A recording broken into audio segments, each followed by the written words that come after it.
do it naturally, baby, baby. Welcome to Courtside Moms. I'm Wendy Sparks. And I'm Stephanie Folahan.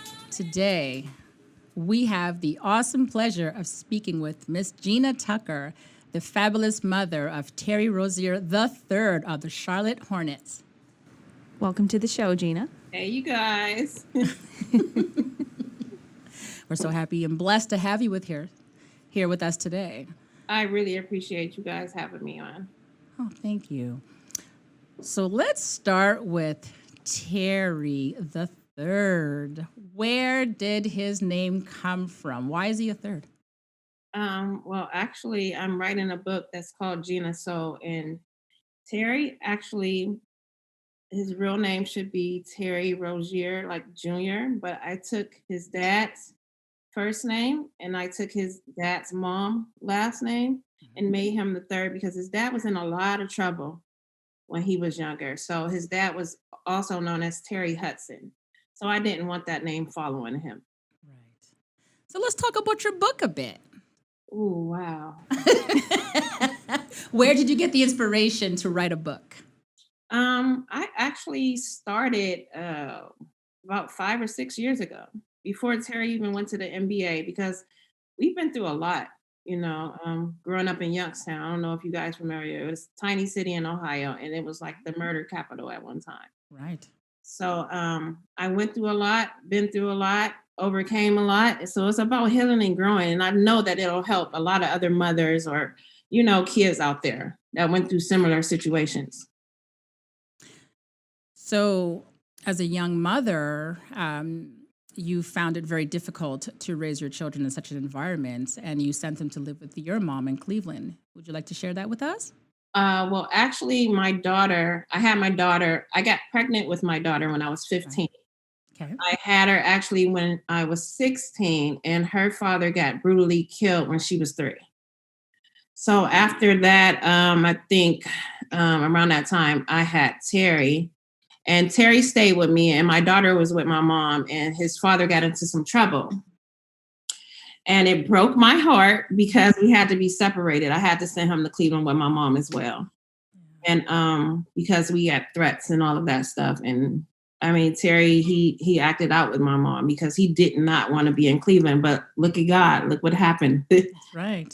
So it's a blessing in each lesson. So, it must be, like you said, devastating as a mom, where you have to make a sacrifice not to be with your babies and put them in a different environment for the better good. But it's hard for the kids that just don't understand the separation and why they just can't be with mom. It was really rough. He took it really bad. So, yeah. But like you said, every there's a lesson and a blessing in everything we do. I mean, your mom is a true soldier and just helped you get your kids where they are, and that's really, really nice. Yes. So how did basketball come into play with Terry? This is really funny, you guys. So Terry was going to be the next Mike Vick. Okay. We never knew nothing about basketball. Terry played football. He was great. He played running back, quarterback, wide receiver, anywhere you put him, he was good. So we were at football games a lot when he was younger. Okay. And then he would play basketball when he came home. So he kind of broke my heart. Now, basketball is my love now. But he kind of broke my heart because back then I was like, football, he's going to play football. And then he just said, I'm not Mike Vick anymore. I like Dwayne Wade. His favorite player. And he never turned back. Well, you know what? It's funny you say that because my son, Cam, he played basketball when he was like 6 and he didn't like it. And he was like the tallest kid. He was taller than the coach. And then he went on to play football. He played it throughout, he played community ball, and then he played throughout high school. And he was MVP, all-star, you name it. He was it. And so one day he decided he didn't want to play football no more. And I was devastated because I was living vicariously through him, of course. Right. You know what I mean? I'm like, hello, this is about me. And and then all of a sudden, he just said, I want to play basketball. And it was really an accident. And he just got discovered overnight. And now he's in the league like Terry.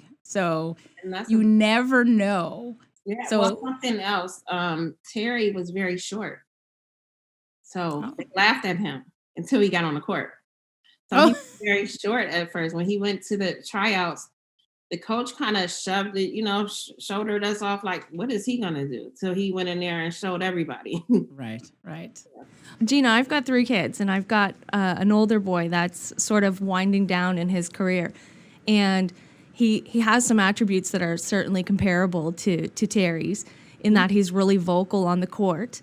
And I know we haven't quite gotten to that part of the interview yet, but it's just jumping out at me to ask you, Yes, is Terry the same at home? Because Jonah, that's my oldest son, he's known as like a court villain, but he comes home and he's just this little soft little mouse of a person.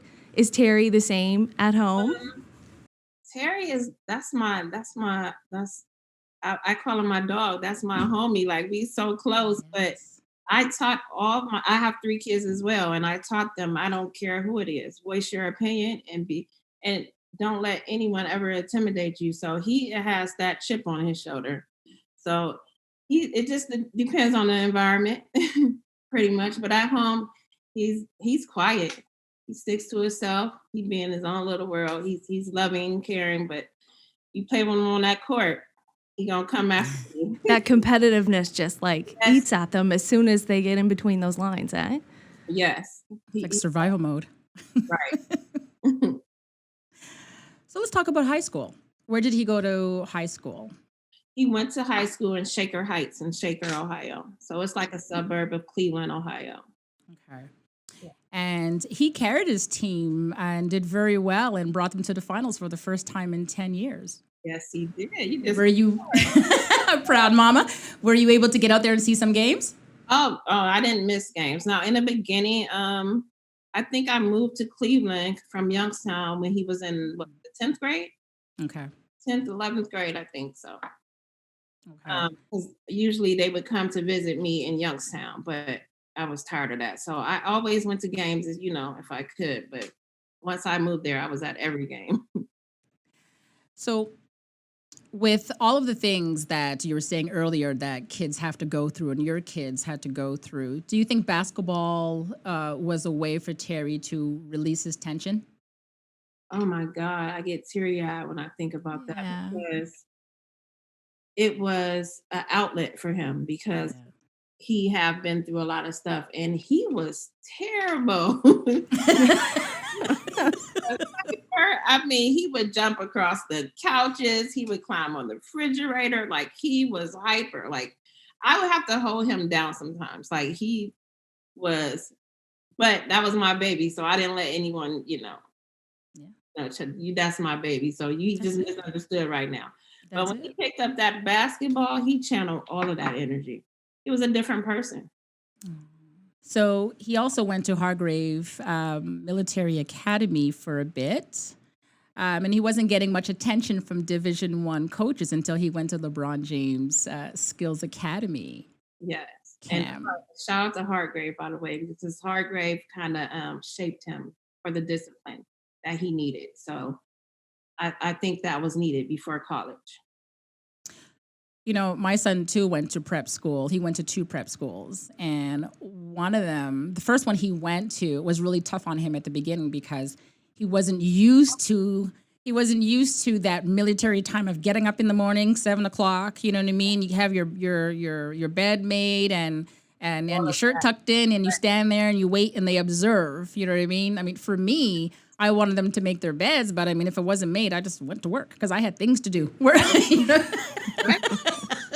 It was demanded. You had to get it done. Yeah. See, we're teaching Stephanie. We're telling her now, Stephanie, with your young babies, you're just gonna have to be militant now. The military prep is something different. Yeah.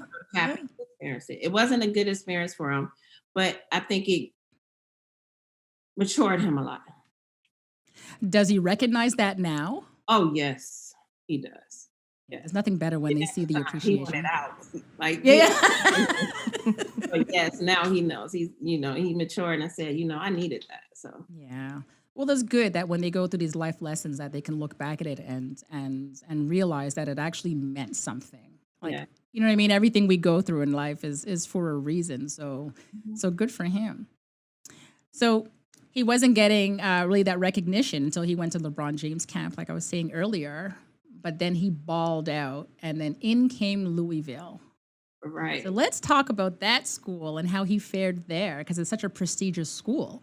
So he wasn't getting any recognition. He was kind of short. If you look at the video at the LeBron James Skill Academy, and Terry is he manifests everything that his school, everywhere he went to. And he used to watch this movie called Through the Fire with Sebastian Telfair. And he went to Louisville, but he really did. I don't even think he made it to the school, but he was going to play for Patino. So before he even started going to the Hargrave in high school, Terry would tell me he watched this movie every day. And he said, I'm playing at Louisville. I just said, well, if you believe it, you can do it. So actually, he talked his way into Louisville ears. At LeBron James Skill Academy, they asked him what school he wanted to go to. And every chance he got, and I'm like, well, you can't say it. And he said Louisville every time on every video. He didn't care what other school was looking at him. So, of course, Bettino and them started watching him after that. And then that's how it happened. Good for him. Ask and you shall receive. Well, he played for Louisville 2 years, and then he decided to declare for the draft. Right. So at this point, did you realize, like, hold on a second, like, you know, he's really talented. Like, did you recognize his talent as a mom? Oh, yes. I recognized this talent a long time ago. I just think he needed the chance to show it, and he needed someone to believe in him. Right. So, you know, when they get the players out there in different situations, if you don't have the, you know, right piece to the puzzle, it doesn't work out right. Yeah. So, yeah, that's what it was. No, at this point, did you have any resources like to help you? You know what I mean? Like agents, like did you have to go? What route did you go to? God. Yeah. Oh my God. Thinking back about that time, it was crazy, horrible. I mean, God, I prayed a lot. Yeah. Because I'm a single mom and I had no clue. I mean, his coach would help me out sometimes, but I had to depend on God at one point because it just seemed like different people wanted to steer you in different directions. So I wanted to go with God in my gut and tell God to speak to Terry on what he should do. You know, I went through the same thing because I had absolutely no clue where to go. I didn't know who to trust because we had a lot of basketball coaches that all of a sudden became agents overnight, and they knew exactly what was right for Cam, where he should be and what schools he should apply to and which schools would accept him, and they never left the neighborhood. And for me, I'm very vocal. I'm very out there, and I really, really took it seriously and you know what I mean, and found the resources that I thought were the best. You know what I mean? But I didn't have, like, say, for example, Stephanie, she has a better step before some of us because she and her husband, they own a prep school here in Halifax. Oh. And her husband played through prep school, actually with my son. So together they understand the route of basketball. So that, I think, Stephanie, would be beneficial for your kids should they decide to take a basketball route. What do you think? I think that we definitely have a great foundation in terms of just connections and a plan if one of our children should be interested in playing.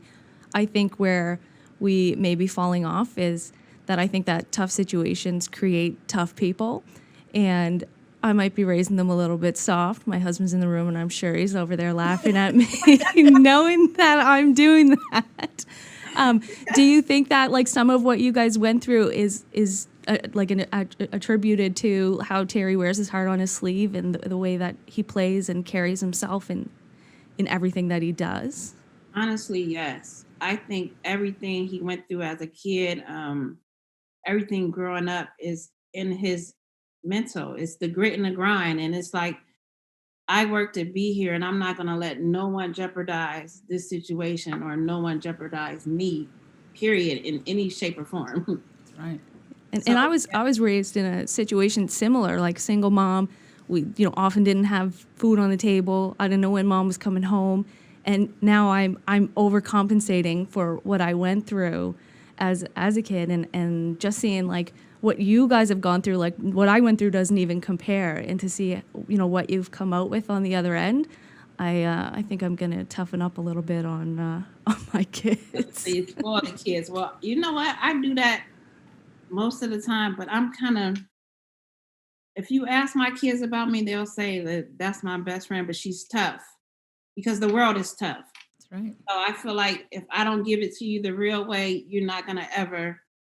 You got to be tough, and you got to just let them know what the real world, what to expect. I have a daughter that's disabled. She has CP, and she works and goes to school, and we treat her normal. And actually, we say differently able. But Terry's been carrying her since he was a little boy on his back because she can't walk. So he's been through a lot. We as a family have. So yeah, I think it has a lot to do with it.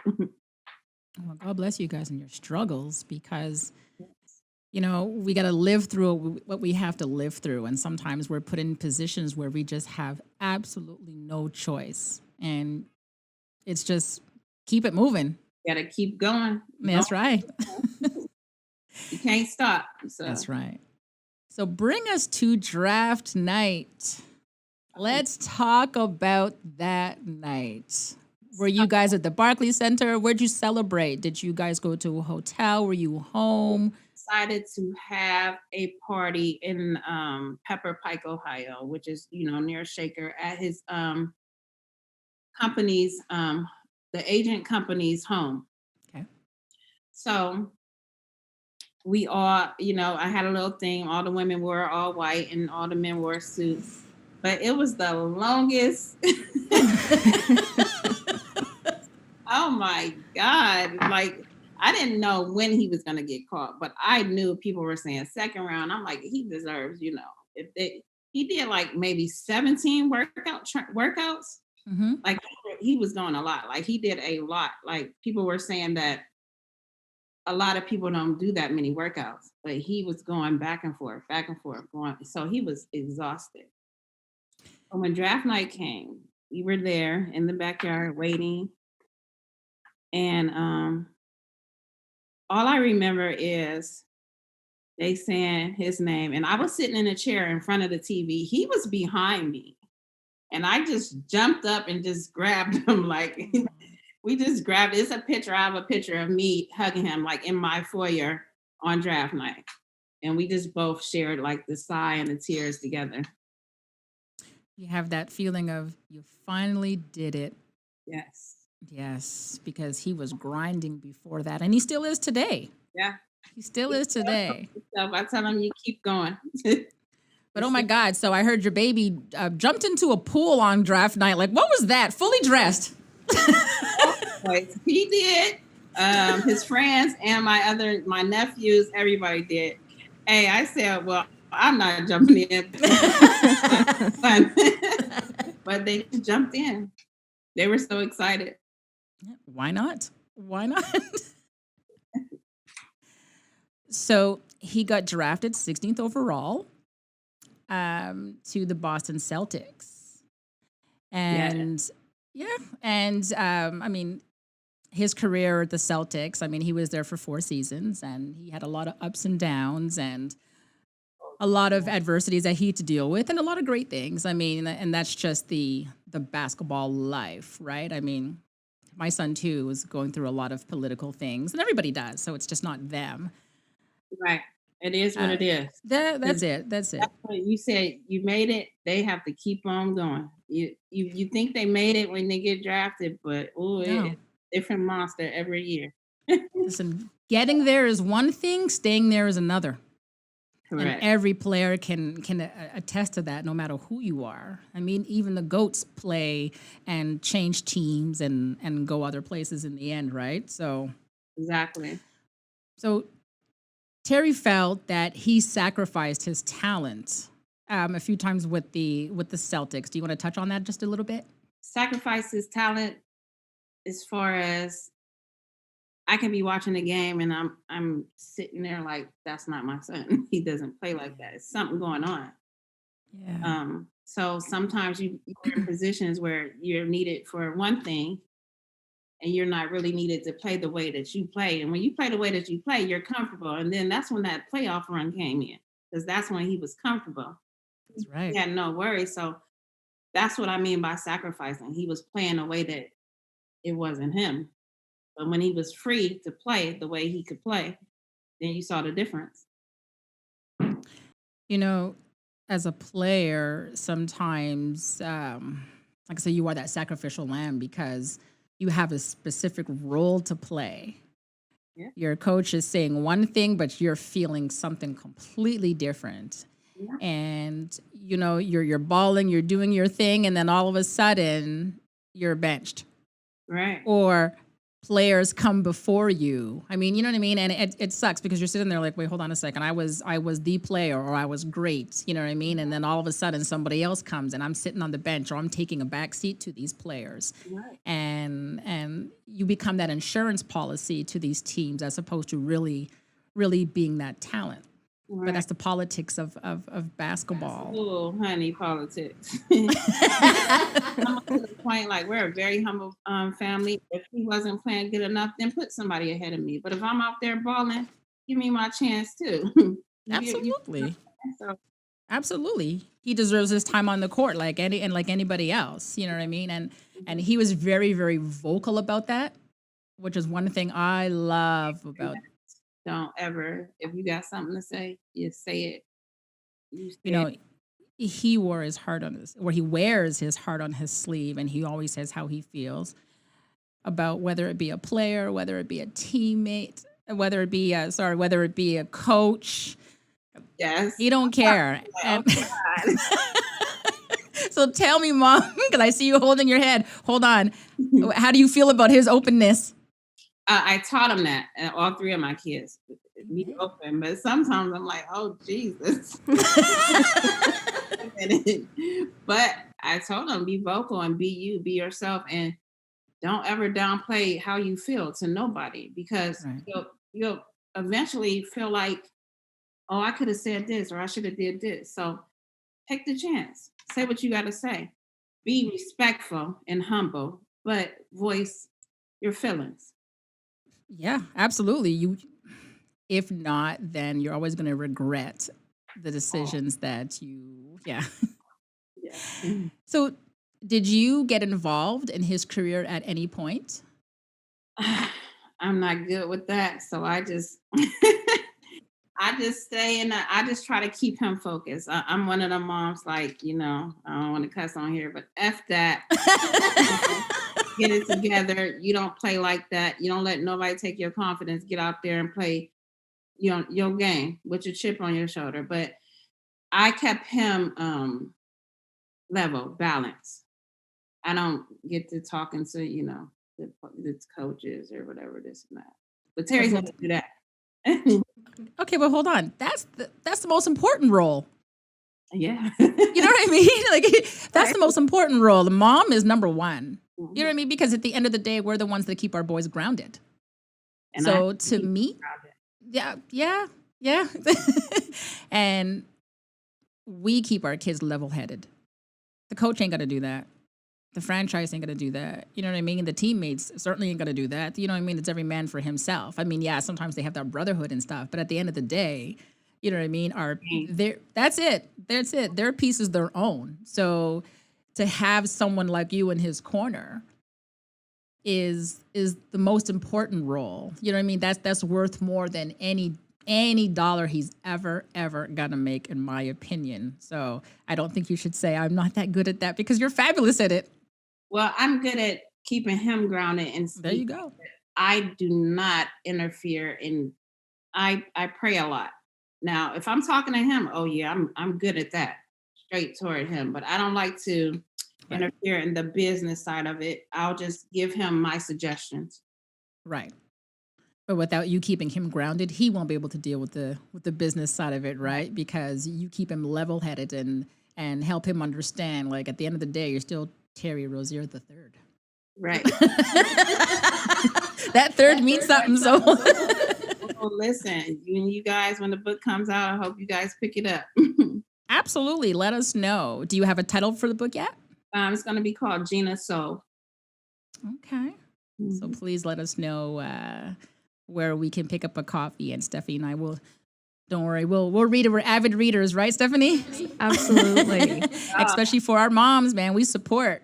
It's Absolutely. going to be huge. It's a lot of we went through a lot of turmoil, but it's blessings at the end. But I just want other moms out there that may be struggling with stuff like that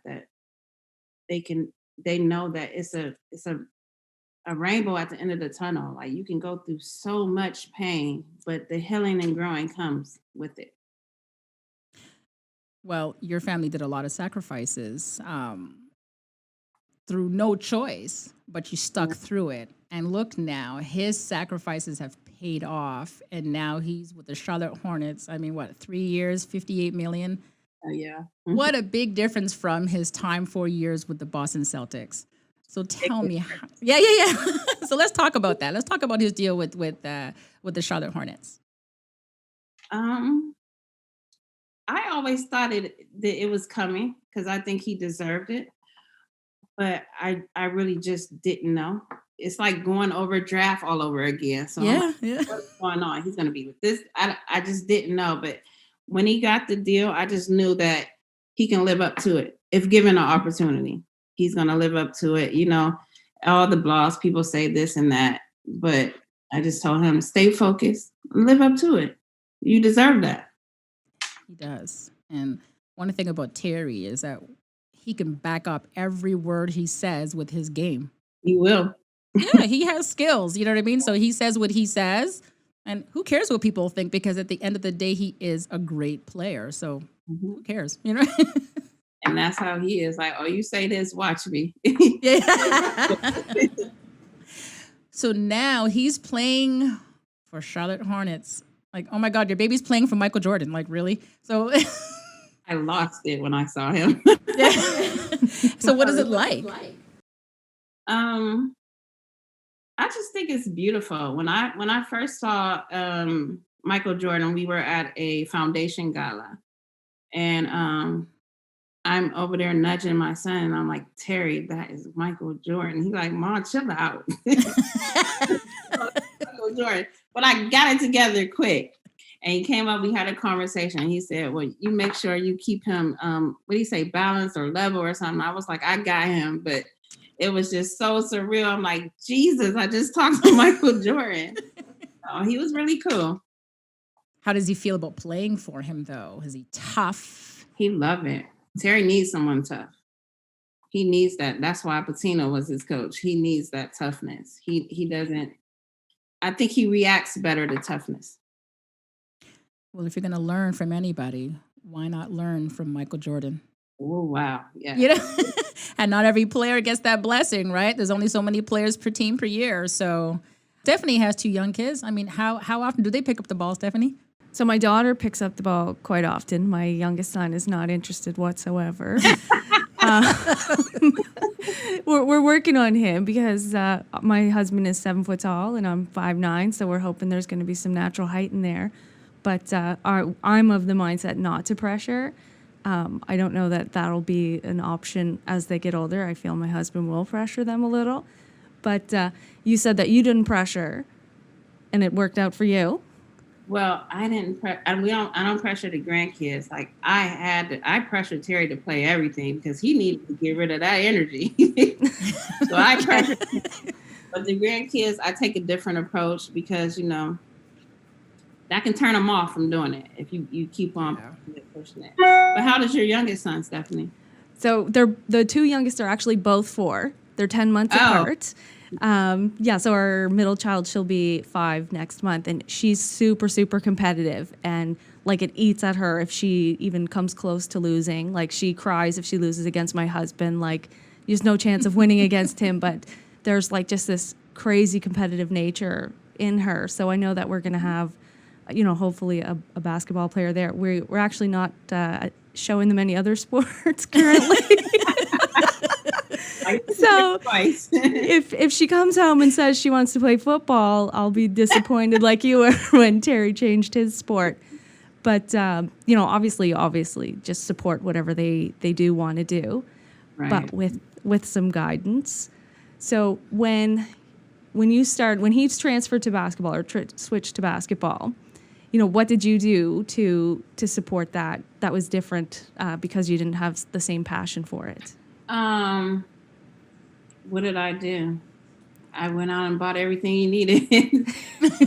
Bought better back because, like I said, he would go outside and play basketball after football practice. So actually, I started just buying basketball shoes, basketballs, and I was the type of mom. I got out there with him. Like, I'll get out there with Terry and my younger son right now. They say I'm a hacker, though. I used to go out there and throw the football with them because they didn't have men in their life. So I just got out there with them and I let them practice with me if they had to. But Terry Terry, I don't know what kind of body he has. He practices a lot. He can get up in the morning, go in the afternoon and the evening. He's very dedicated. So I used to say, listen here. Every time you talk about him, you say something that just reminds me of my oldest son. And I have to ask, so I get a lot of criticism as a mom for my son's behavior on the court. And some of it is just who he is. So I do encourage it, obviously not to be rude or disrespectful and whatnot. But if he runs around and he, does a little dance after he hits a huge shot, he has been known to like run up in the opposing team's crowd and things like that when he's really feeling himself. But I do get messages on social media or calls and emails that say, you let your son, like, how do you must get that. You must. Well, so Terry's a little different. He's always into fights or something a little bit, I don't know. But it usually is a guy that thinks he's going to back him down or something. And I don't know if you saw the game. He tried to dunk on LeBron James. He fears no one. He does not. I love that. So I love it. I don't care what they say. I love it. Keep going. Don't let no one back you down. I don't care how tall, big, because they're much taller than him. He's 6'3". So, I love it. I find society now has made people soft. Back in the day, you can dunk on anybody you want. You're going on the opposing team. You're running in their stand. You're jumping all over the place. Now social media is out and everybody's feelings are hurt. It's like, get over it. That's what it is. You know what I mean? Stuff. Let's go at it. Ain't no friends. We're not friends. We're playing. I can speak to you after this game, but right now we're on different teams. Let's go. I love Terry's attitude because he's like, I dunked on you and what? You know what I mean? He's like, say something, I dare you. You know what I mean? Keep talking about it, I'm going to do it again. And that's who he is. And I just love his personality. And that's just going to carry him so far because his mentality is that he's untouchable. And that's who he is proving to be. And you know what? He's just going to keep playing like that until the day he decides to hang up his shoes. So good for him. Yes, thank you. Thank you for the compliments because he is something else. But I love it as well because if he didn't do that, he wouldn't be himself. Yeah, he doesn't want to be anybody else. Right. And nor should he. Right. He needs to remain Terry Rozier III. Calm down. They don't really go out there and be their self, so but I always told him, you go out there and be yourself and say what you got to say. I don't think you'll ever have to worry about him not saying what he has to say. I know, right? Sometimes, like I said, I'm like, oh, God.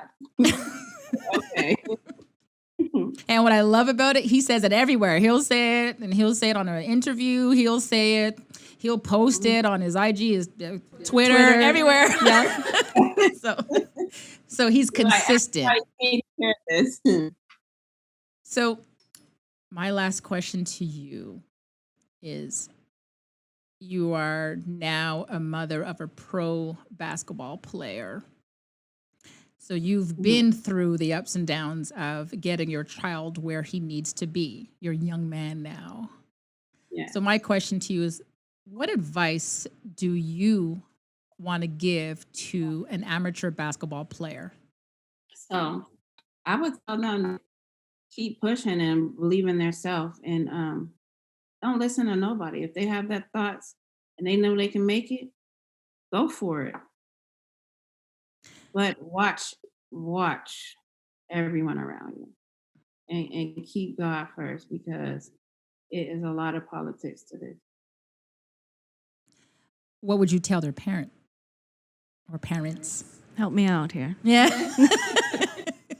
In my situation, it felt like I was bum rushed by different people with different, I got offered a lot of, they'll offer you cars, houses.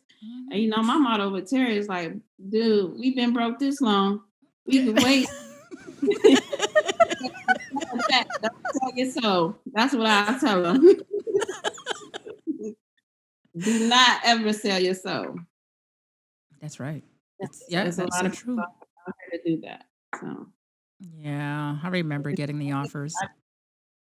yeah, it's weird. And then they'll send you all types of anonymous messages, and I'm like, who the heck is this? Like, Yeah, and how'd you get my phone number? Like, scary. It was really scary, but I would just say I kept a lot of still to this day, I prayed a lot and I just was, hoping that God, steered us in the right direction and kept him, the forefront, and we've been doing good. well, through God, all things are possible. Yes. Well, we thank you so much for your advice. I know your advice now is gonna help Stephanie with. I'm going to toughen up, Gina, because of you. Yeah. She can tell her kids, put that soccer ball down. It's WNBA and NBA up in this house. Right. I mean, her husband's 7 foot tall. There's no choice. Like, there's no curlers in her house. There's no checker players. So, Did you guys? Caesar might actually be. Did you guys play? Go ahead, Gina. I did. I played too. I did. Yeah. I did. I love that. I played. I played throughout high school. I played community ball, and I got an offer from Virginia and didn't want to go. I know, I was dumb. I was like, what? Leave my friends, my boyfriends? Are you kidding me? And I stayed in Montreal doing nothing. So, because for me at that time, it wasn't that serious, right? I mean, I loved playing. But the novelty wore off after the game. Yeah, after we won the game, and then we, got in the locker room and put the makeup on and went about my business. I did not want to do it any further than that. I had no aspiration to move to the U.S. because for me, that's just not what I wanted to do. I mean, I love playing basketball, and then I picked it up again about 4 years ago, and yeah, okay. So I went up for a layup. It ended up in the emergency. So that is a true story. I can't even make that up. I wasn't really good at getting buckets. I'm just gonna keep it real with y'all. But you wasn't gonna. I was under baskets. I tell everyone I played, but I wasn't a shooter like that. Yeah, I wasn't a defensive player. So, well, you know what?